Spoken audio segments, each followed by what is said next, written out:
For the last session in Parimat 2023, I'm delighted to welcome Olivier Poivre d'Arvor, and it's working. Good afternoon, sir. Good afternoon, madam. Good afternoon, everyone. You're the President's Special Envoy for the UN Ocean Conference, Ambassador for the Poles and Maritime Matters, the Chairman of the National Navy Museum, the Chairman of the Sea Arsenal. How can I introduce you? So I'll go straight to the point.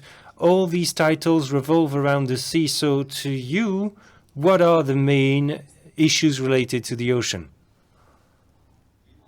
Well, beyond titles, there are beliefs and commitments that have been built with my experience of the sea, my experience of our own maritime domain, and you know it's the second largest in the world. That doesn't make us the #2 maritime power, but we have the second largest maritime domain, and this experience is also one that you share as insurers of French marine realities, but even more so for me after discussing with nearly 100 countries, civil society, users of the sea, governments. I saw that we are at a turning point in the history of the sea and our history.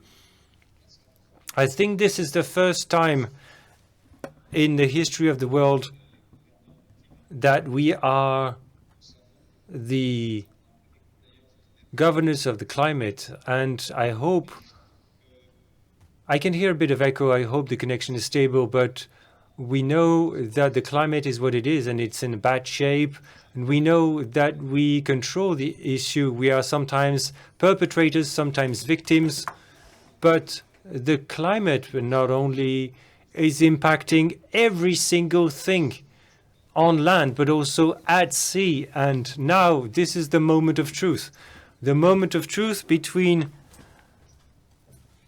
the moments the interface that will be riskier and riskier between people because of population growth. We are going to get closer and closer to the sea and the coastline in 2050.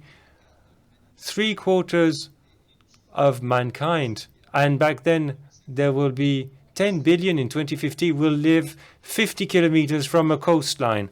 So they'll be impacted. They'll be impacted even more so because if we get closer to the sea, we'll get closer to the ocean because of big extreme events, tsunamis, cyclones, erosion. As an ambassador for the poles, I can measure that more and more by when I visit the Arctic or the Antarctic and when I see glaciers. The sea levels are rising, and this interface is unfortunate. It's uncontrolled, or there is very little control over it. It will produce immediate effects. Some states that are UN members might disappear. That will only exist digitally, like Tuvalu.com will only be in existence, but they might still have legal existence. That's the debate now. And a state that is submerged, can it maintain its EEZ, although its land is under sea level? And that's the beginning of a century that will be very violent for man and sea. And you insurers know it. Very soon in 2050, nearly 800 million people, or even 1 billion people, will be impacted by this unfortunate interface. And they will become more or less oceanic refugees. So when you're talking about major challenges, this is what they are. Are we able or not to slow down this difficult interface? Well, on the climate, it will be difficult unless we can reduce our CO2 emissions. But Christophe Béchu, the Minister for the Environmental Transition, was honest enough to say that in France will probably be around +4 degrees by the end of 2100. It's not 1.5 degrees, but 4 degrees will have an impact on many, many things. Of course, ice melting, the disappearance of the cryosphere in the world, and considerable consequences in terms of rising sea levels, but also the warming temperatures that we are seeing now, and the warming sea temperatures, which is really a very big climate and environmental problem for the future. Faced with these climate issues that I've described in just a second, it's very important to protect the sea as a public good that we own together. And so the only weapon is diplomacy here, and diplomats are playing a very big role. If you only let entrepreneurs, and I have the utmost consideration for them, if we let them work on their own, we could not use the sea sustainably. That's the problem now with overfishing.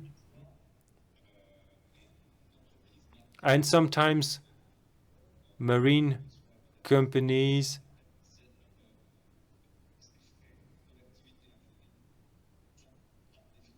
even industrial companies, by definition, have a detrimental impact, and they contribute to pollution, to damage to fauna and flora. And so we need to put governments and users of the sea together. So it's very important. The civil society is very attuned to these messages. And also at the core of that, we need to place scientists. Scientists are those who tell us how far we should go and how far is too far. Should we extract resources from the bottom of the sea? Should we sail with greenhouse gas emissions? All that is made available to our knowledge by scientists. And that's what the international community is going to strive to unlock. That's a very short answer to this question that would require hours to discuss. I have to say that the connection is sometimes a bit patchy, as we can't always hear you perfectly. I don't know whether we can improve on that. But in 2 years, almost to this day, the UN Ocean Conference will take place in Nice. What are your goals? What are your goals, your ambitions, and those of France for this highlight? Well, I hope you can really hear me, because it's always a shame to have a bad sound. As the former general manager of the radio station France Culture, I'm quite aware of that. But we had the climate COP in 2021. And it was really, really important for the whole world. If you can't really hear me correctly, tell me. Maybe I can do something. It's more or less okay. So that's not very good, is it? Well, 10 years after the climate COP, we need to have an ocean COP. So we need to be able to mobilize all players, especially scientists, so that we have the equivalent of what the IPCC is doing on the climate. We need to have more precise data on the oceans. We need to have indicators that will enable heads of state and government to make decisions. We're expecting 100 heads of state and government to enable them to make decisions. And based on all that, with the International Panel on Ocean Sustainability, a few months before the conference, we can address various governments and also the business world to ask them about their own commitments for 2030. The first milestone is 2030, to slow down the environmental decline. And then there's 2050 for regeneration and ecosystem, threatened ecosystems. I'm talking about corals, for instance.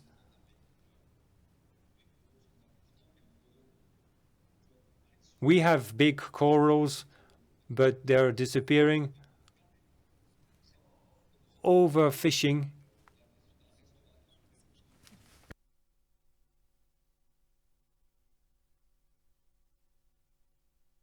Restoration is essential, so all players must be committed with concrete figures so that every 3 years with each conference we can check these milestones. Maybe we can do a test without picture. I'm sorry, I'm trying to improve things. Check, maybe if you turn off your camera, we can hear you better. It might be easier. I think you should cut your camera. Is it my job? Yes, I can. We'll see whether we can hear you much better. France. Is its position strictly different from other countries on some of these topics? I would say that France is a leader on many aspects. Its leadership is de facto given that large maritime domain. Also probably because of oceanographic research. I'm not sure it's much better, says Mr. Poivre. We could hear you better. We can't hear you at all now. Okay. So we have this leadership because of our maritime domain. Also, of course, thanks to our scientific and oceanographic research. Ifremer, as you know it, is present in many countries in the world. And we have great ocean scientists. We also have our naval and maritime power. The French Navy can project itself all over the globe, and not just in overseas territories, but in all oceanic basins. And we also have this strength thanks to our economic clout. I think what you're representing here, of course, also with shipbuilding, naval group and big companies. And of course, our giant shipper, CMA CGM, these are forms of leadership that matter. But our true leadership is to be found in political commitment. And right now, I know of no other country that, through its government and heads of state and government, is making as strong a commitment. For instance, the head of the president wanted that for H1 2022, France put at the top of its agenda for its French presidency of the EU, put the ocean at the top of the agenda. Big maritime countries like the UK, when it was still in the EU, didn't do that. And we also wanted to have political leadership in our bid to organize this UN Ocean Conference with Costa Rica. Why is the paradigm shifting now? Because until very recently, the rule was to use the sea, and the exception was to protect the sea. You would use the sea and then think, yes, but be careful, we need to protect a few marine areas and so on. Now I think that recent international negotiation outcomes showed that we need to make protection the rule, and use and development would become an exception. And use had to be sustainable. So in Montreal, a while ago, all member states of the UN chose to protect 30% of our land areas, but also marine areas. 30% of marine areas will have to be protected by 2030. Of course, we saw that brilliantly when, after lengthy and important negotiations, about 50% of the globe's surface on the high sea, we saw that we had a positive outcome with an agreement. The BBNJ treaty, everything that doesn't belong to governments needed to be protected, and that shows how important protection is. But beyond that, I'm thinking about negotiations of the International Authority of the Bottom of the Sea that would open mining operations on the bottom of the sea. And the President of the Republic spoke several times on that. It's really a red line for us because we don't know what is at the bottom of the sea. We absolutely don't know what environmental impact there would be with deep sea mining of some of whatever ore there might be, and we don't need it right now. So there's no need to rush to sign off on a mining code that would be less protective. So although protection is now really our #1 battle, we said that in our own EEZ we banned deep sea mining, and we are putting this position forward within the EU. Some countries are close to our position, like Norway, and other countries have very different positions from ours. So I think that with help from the younger generation that is highly committed on this subject, we'll finally be able to aggregate some convictions, and on each subject we need to protect biodiversity, decarbonize maritime shipping, and all that. Also, ocean governance is an area where we can exercise leadership with the other big countries, China, India, the US, but also countries that increasingly claim that there are maritime countries. I'm thinking especially of the African continent. Sometimes it feels, and I'm seeing that in the marine sector, it feels that environmental interests can be in opposition to economic interests. So what is your message for sea professionals listening to you? Well, they cannot be opposed, because at the center of all this, there is mankind. It's all well and good to transport cargo around the world, but you're transporting that for people. And so people need to feel good in all that. And if people are submerged by the ocean, they won't feel too good about it. And if the ocean is depleted of its resources, people won't feel too good either. And so there's not environmentalists versus companies. We need to become aware of how severe the situation is. I don't know whether everybody understands that it's very severe.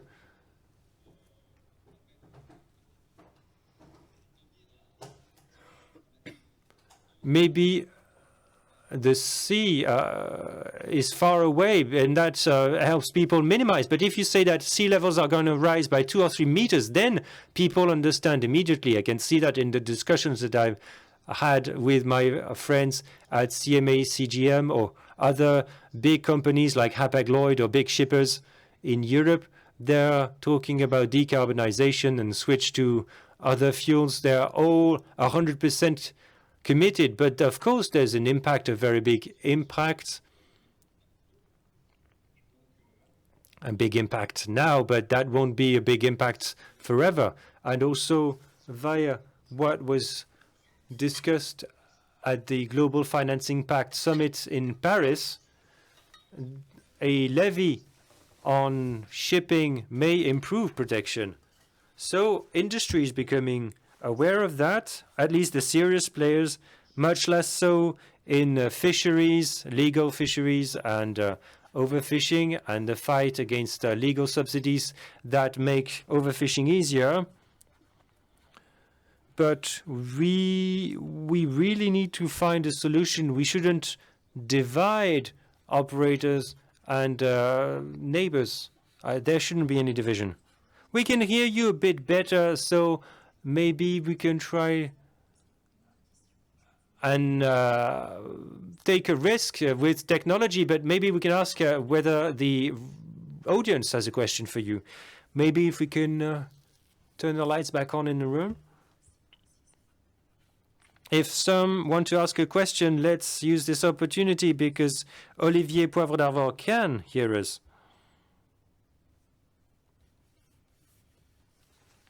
Well, I'll ask the first question, a provocative question.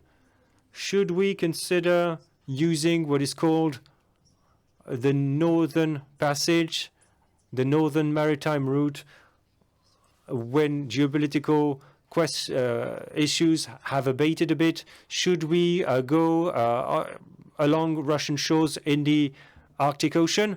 Well, we're not there at all yet for several reasons. Right now, there are 3 maritime basins that are areas of potential major tension and also areas of pressure. First of all, there's the China Sea.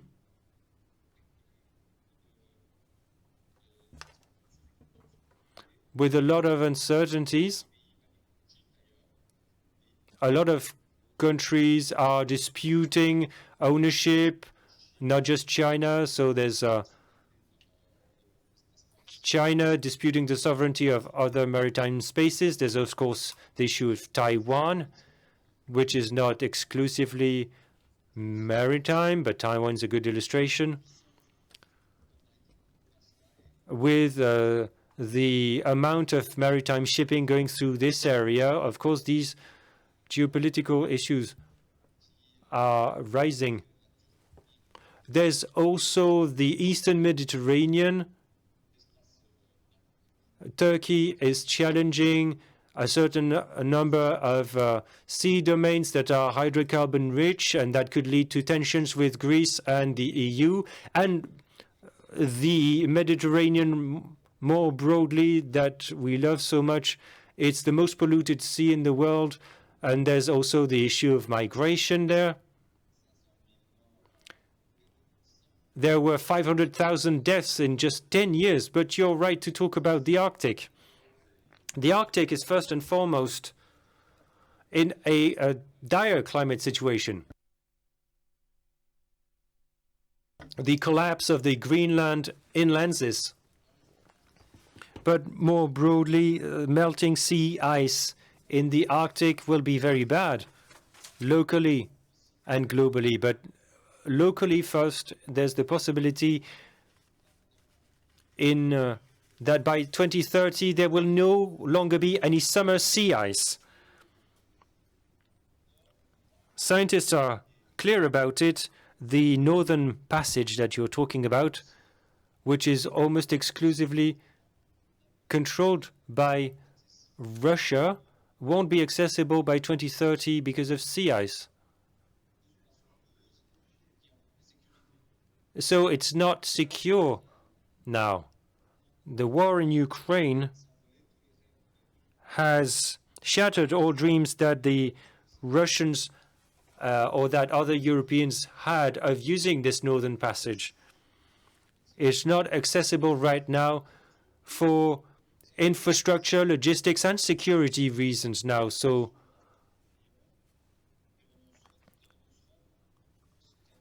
the Russians should renounce their sovereignty over it, and it will be difficult to get them to do that.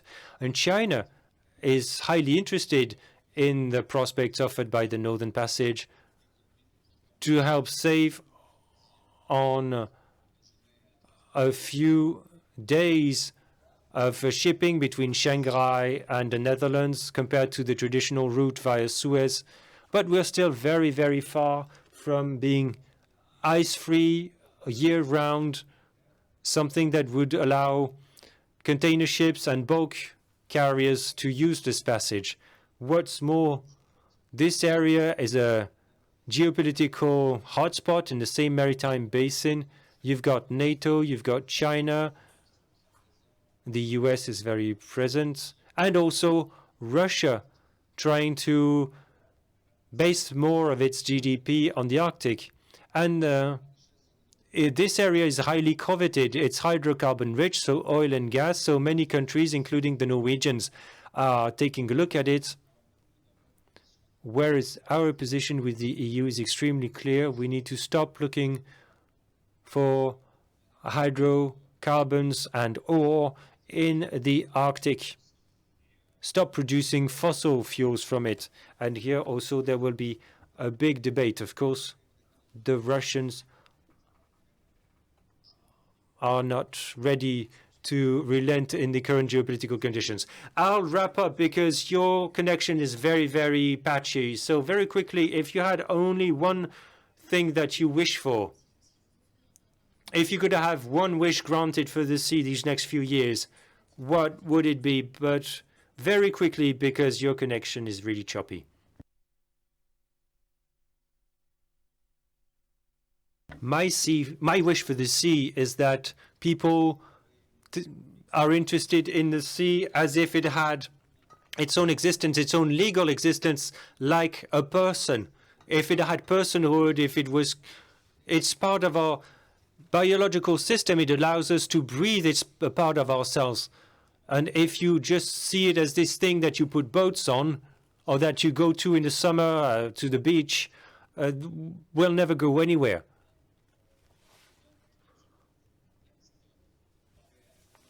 We only have 20% of land area compared to the ocean, and so we are really, really small compared to the ocean.